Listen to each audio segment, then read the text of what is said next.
it's Sarah here. In this video, I'm going to be going over the biggest NCLEX mistakes and how not to make them. So let's get started. So number one is people cram before. What I mean by this is that even though they put all their hard work into this and they've been studying for 3 months in advance and they know their stuff cold, what they do is that they just, the night before and the day of, they just do millions of questions, review all these review books, and just sit there and study and study. It just makes everything very confusing in your brain. And then you get to the test, and then the last minute thing, you're like, oh wait, but I got the question wrong, and I think it was this answer, and it just confuses everything. So what I would suggest you doing is, if you want to study before, then just do the memorization stuff. What I mean by this is that certain stuff you're just going to have to memorize. It's not concepts like lab values, cranial nerves. You're just going to have to memorize them.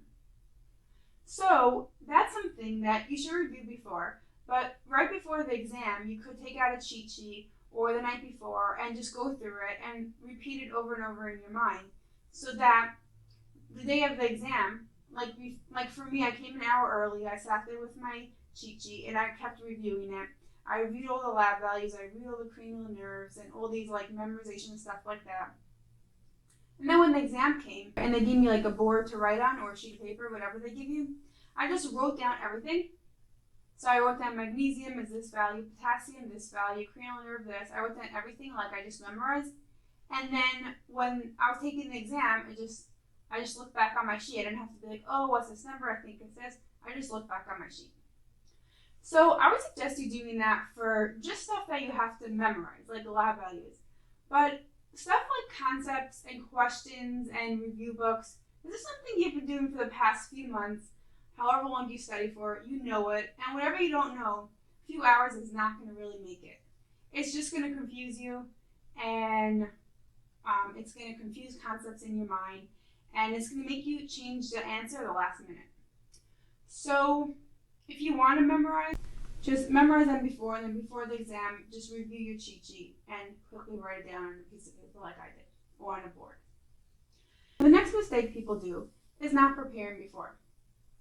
What I mean by that is, here before the exam, they come, they drive up, something happens.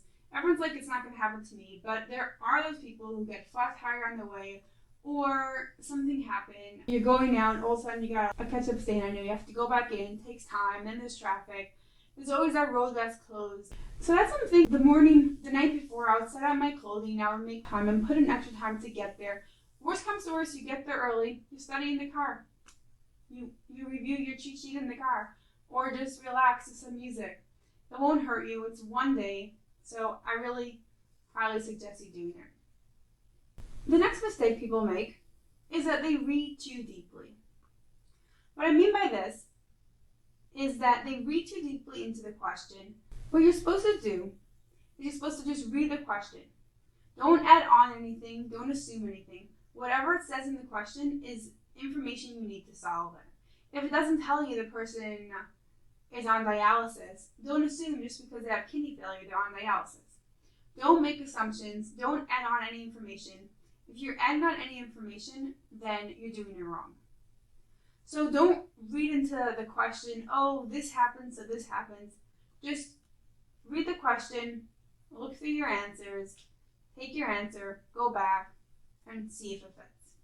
The next mistake people make is that if they don't know which answer is right, they pick the one with like the medical word, the one that like seems right. So don't choose answers you don't know. If you never saw it before, don't choose it. Even if it could be the right answer, chances are it probably isn't. I can't promise you it wasn't the right answer, but don't pick any information you're not familiar with, and pick the one that's most appropriate. Even if you can't find something exactly, pick the one that's most appropriate to the question. The next thing people do is that they use their past experiences to try to answer it. So they'll be like, oh, when I worked as a CNA in the hospital, I did this or I saw this. So a big thing about the NCLEX is that the NCLEX is in an unrealistic world. It's when all the staffing is great, no one ever calls out, you have every equipment you need, the patients are good. Like, it makes it seem that you have a nurse-to-patient ratio of a 1-to-1. Like, that's what it would make it seem. So the NCLEX is asking you, in an unrealistic world, what would happen? So what would you do? So in the real world, you can't do half of those stuff because we would love to do it, but we can't do it because we have other patients, we have critical stuff going on. We can't just sit there and, you know what I'm saying, do music or relaxation for your patient. That's not something that's done much. So, but the NCLEX is asking you, in an unrealistic world, what would you do?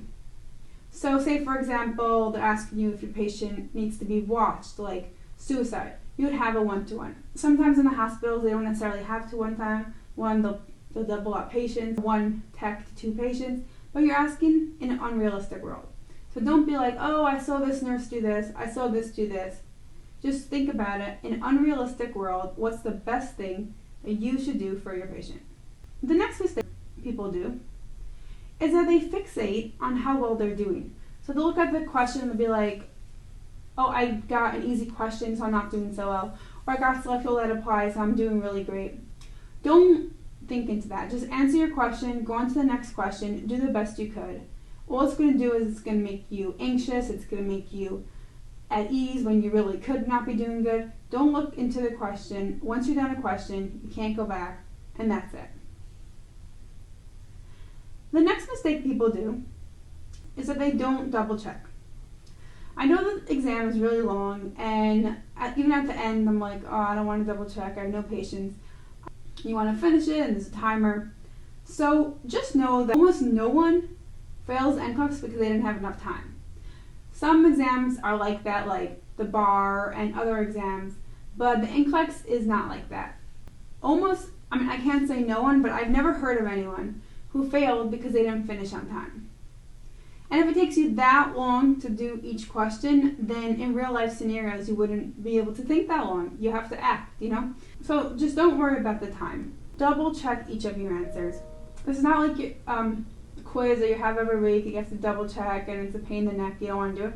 This is like a one test you hope to take once. So just double check your answer, read the question, go through each answer, pick your answer, and then take that answer, plug it into the question, and see if it fits. And last but not least, switching answers.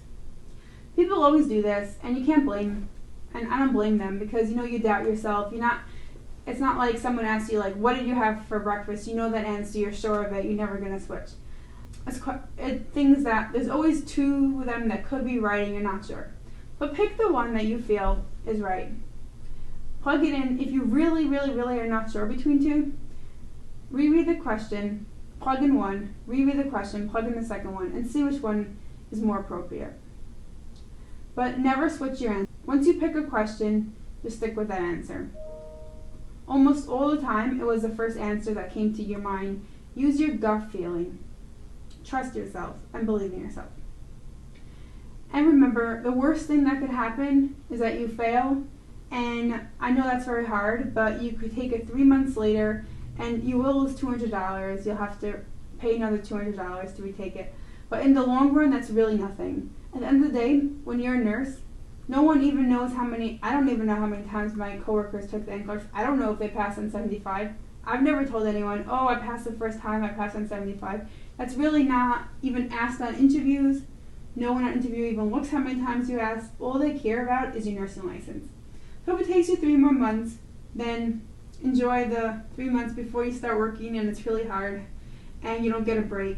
And just study and relax and eventually you'll pass it.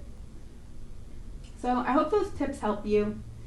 And subscribe to my channel, like this video, and if anyone is studying right now for the NCLEX, you could access my notes at my website over here. And good luck.